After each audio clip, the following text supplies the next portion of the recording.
বললাম মা তুমি জানো ফেসবুকের মধ্যে না আজকে আমার প্রথমবার একজনের সাবস্ক্রিপশন নিছে 89 টাকা দিয়া।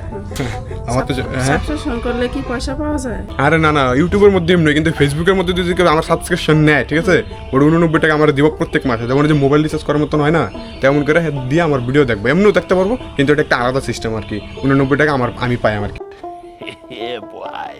আজকে থেকে 2.5 বছর 3 বছর আগে এই সাবস্ক্রিপশনের অপশনটা আইছিল, কিন্তু আমি অন করি না, কেডা না কেডা দেখবো, পয়সা থরি দিব, মাগনা দেখতেছে না, কিন্তু আজকে একজনে করছে তো ভালো লাগছে আর কি, বুঝলা। ঠিক কথা কইতে গেলে না, মানুষ এত সুন্দর সাপোর্ট করতেছে আর কি, আর এত ভালো ভালো কমেন্টও করে, আমার তো সেই ভালো লাগে, বুঝছো। কত মানুষ আছে ভালো ভালো কমেন্ট করে, এডি দিয়ে তো তুই ভিডিও বানাস না। কয়েকটা মানুষ আছে খারাপ খারাপ কমেন্ট করে, এডি দিয়ে তুই ভিডিও বানা। খারাপ কমেন্টই তুই দেখবেই না, ভালো ভালো কমেন্টই দেখিয়া তুই ভিডিও বানাইবি।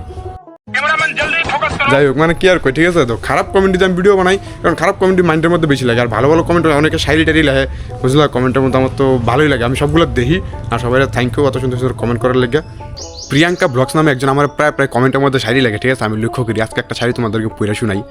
দাদা বৌদির ভালোবাসা হাসি আর মিষ্টি খুনসুটিতেই, ঘরটা ভরে উঠুক সুখে, দিন যায় সুখে দুঃখী, ভালোবাসার বন্ধন হোক আরও গভীর আর খাঁটি, সারা জীবন এভাবেই থেকো সেরা মিষ্টি জুটি। তো থ্যাংক ইউ দিদি। मौसम तो ऐसा लग रहा है दिल गार्डन गार्डन हो रहा है। তুমি সবসময় দেখে আমার কমেন্ট করো, তবে কদিন থেকে কিন্তু আমি তোমার কমেন্ট পাইতেছি না, ঠিক আছে, কমেন্টগুলো মিস করি। আর যারা যারা এত সুন্দর সুন্দর কমেন্ট করো সবাই থ্যাংক ইউ সো মাচ।